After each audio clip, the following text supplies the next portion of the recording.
Kalau kalian nggak peduli, dan belum pernah aku mau netes air mata di sebuah press conference perencanaan, karena terlihat dari budaya Indonesia bahwa kita masih melakukan yang namanya victim blaming. Kita menyalahkan korban dan itu salah. Banyak statistik yang valid menunjukkan bahwa kekerasan seksual ataupun pelecehan faktornya bukan terjadi karena pakaian seseorang. Tidak selalu terjadi di malam hari. It does not occur to you because of what you wear. It does not occur to you at night. It happens during the day as well. Dan kalau kita mau mengambil sisi keagamaan, if we want to look at it from a religious perspective, saya sangat beruntung sempat berbincang dengan salah satu Islamic scholar bernama Habib Hussein. Tertulis di berbagai literatur keagamaan, jika kita melihat sesuatu yang membuat kita merasa suatu hal yang seharusnya salah, tundukkanlah kepalamu, tundukkanlah pandanganmu. Because we cannot control other people's behaviors. Kita tidak bisa mengontrol perilaku orang lain. Satu-satunya hal yang kita bisa kontrol adalah bagaimana kita berperilaku. Keputusan apa yang kita ambil saat beraksi. Jadi di mana masalahnya? Di kita semua. In each and every one of us. Saya sangat senang tentunya di KRL sekarang ada tempat khusus untuk perempuan. Tapi itu bukan satu-satunya solusi. Jika para pelaku masih bisa lari begitu aja, melakukan apa yang mereka ingin lakukan.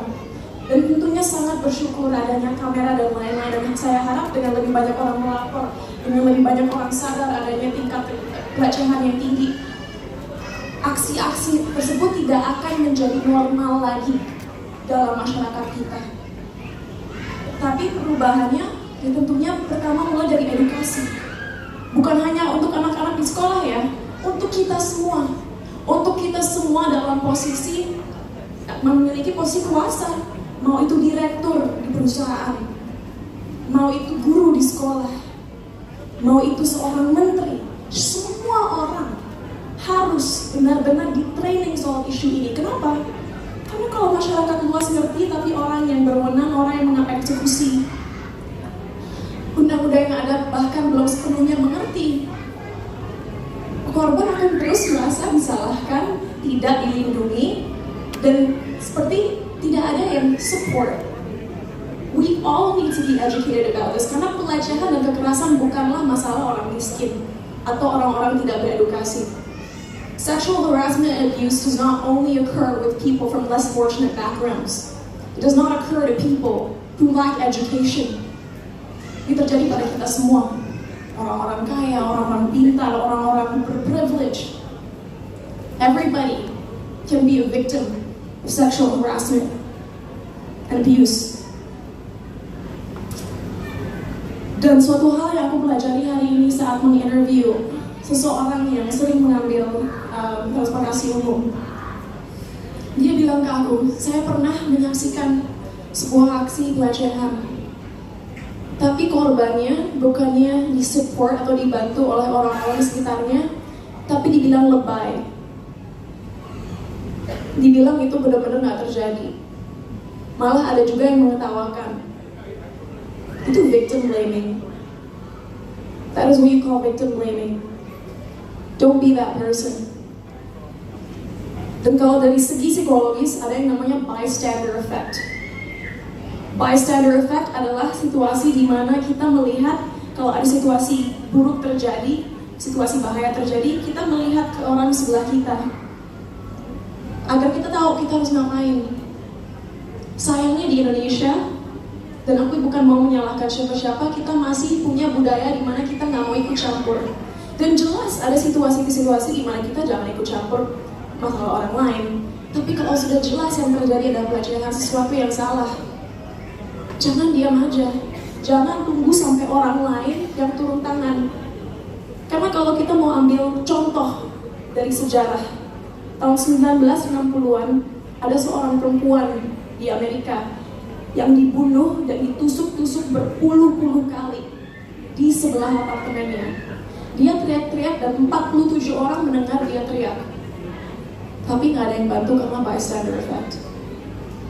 Karena tidak ada yang melakukan, dan setiap orang yang mendengar, yang menyaksikan berpikir, oh pasti ada yang bantu. Akhirnya nggak ada yang bantu. Dan perempuan itu mati dibunuh. Oke, mungkin itu adalah contoh yang ekstrim. Tapi aku rasa teman-teman nggak sadar bahwa korban pelecehan dan kekerasan sering mengalami trauma. Trauma itu bisa bermanifestasi sebagai PTSD, Post Traumatic Stress Disorder. Apapun yang mereka lakukan dalam hidup mereka, setiap trigger kecil, setiap situasi yang mungkin agak membuat mereka teringat apa yang terjadi sama mereka di masa lalu, membuat mereka nggak bisa berpikir. Trauma dari pelecehan dan kekerasan biasanya bisa termanifestasi dalam kehidupan sehari-hari mereka. Tidak lagi produktif bekerja, tidak lagi bisa merasakan yang namanya trust terhadap partner atau teman-teman, tidak lagi bisa berfungsi secara normal dalam kesehariannya. Dan kalau kita mau jahat ya, dan melihat manusia seperti komoditas dan bukan seperti manusia, dan kita mau bicara ekonomi, Indonesia nggak akan bisa memenuhi potensinya sebagai negara yang hebat kalau hampir 50% dari penduduknya, yaitu perempuan, mengalami pelecehan atau kekerasan dan akhirnya memiliki trauma yang membuat mereka tidak bisa berkontribusi terhadap ekonomi negara ini. Jadi, with all due respect, minta maaf sebesar-besarnya, tapi ini adalah fakta yang udah tidak bisa dihiraukan. Udah waktunya kita tidak hanya berbicara konsep dan berbicara, oh kita punya payung hukum. Yes, kita punya payung hukum. UU TPKS, and I'm so grateful. Akhirnya kita punya payung hukum yang at least bisa menjadi sebuah shield yang membantu korban-korban kekerasan dan pelecehan untuk bisa ditangani kasusnya. Tapi pada kenyataannya, kalau orang yang berkuasa, orang-orang yang mengeksekusi undang-undang ini pun masih belum jelas akan apa itu artinya kekerasan, pelecehan. Akan cukup lama kita melihat perubahan yang nyata ke arah yang lebih baik. Jadi untuk menjawab pertanyaan tadi, dari interview aku tadi pagi, jelas victim blaming masih terjadi dan itu memalukan. Orang-orang tidak merasa nyaman dan nyaman. Tapi yang membuat saya tetap optimis adalah petugas KRL yang saya interview mengatakan bahwa petugas KRL di Jakarta sudah melakukan training 5D dan sudah melakukan training dan pembelajaran yang cukup agar mereka bisa tahu bagaimana menangani hal-hal ini. So at least kita melihat one step in the right direction. But we cannot only rely on people who work in public transportation. Hold yourself accountable. Kita semua mempunyai kontribusi terhadap isu ini. So hold yourself accountable. You are also responsible. Learn.